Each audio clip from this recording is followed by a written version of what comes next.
Well, they are tempting for boaters and for nature lovers alike. Chatham and Discovery Islands, just off the shores of Oak Bay. A great place to get away. But the Songhees Nation says the islands play an important role in the history and in the future of its people.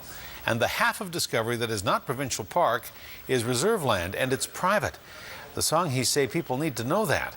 CTV's Louise Hartland went to the islands today to see for herself.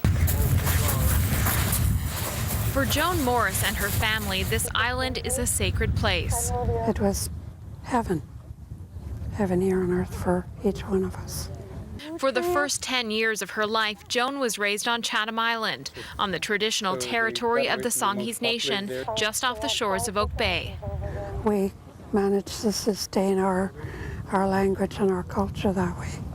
It also kept Joan's parents and grandparents out of residential schools and kept her out of them until 1957, when they had to leave the island after their well dried up. More than half a century later, the Songhees people say these islands are being abused. These are established Indian reserves, and therefore they're private lands, and they're not open to the public.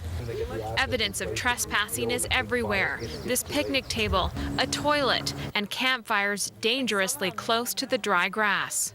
You know, it's all a danger to the environment, and it's a danger to people. So it's a real shame to see this happening time and time again.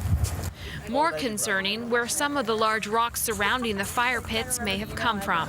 There's not too many big rocks over here, and we have a feeling that the majority of them came from archaeological sites. Burial cairns in particular are at this end of the island and need to be protected. The Songhees Nation recently posted signs and bought a boat, and says with the help of the RCMP it will increase patrols of the islands in hopes of keeping people off. Right now we're asking people to stay off until we can figure out the best approach to deal with all this. But even with a larger presence on the island today, it is clear people are not getting the message. Right, and that includes... These guys got off with a warning, but violators could face fines of up to $1,000 and 30 days in jail or both if caught trespassing on Songhees land. For Joan, the damage she sees is too much. It's heartbreaking because it's been home to me. It's a haven for me, and to me it will always be my home. A home rich with history and tradition, the Songhees First Nation wants to protect for centuries to come. Louise Hartland, CTV News, Chatham Island.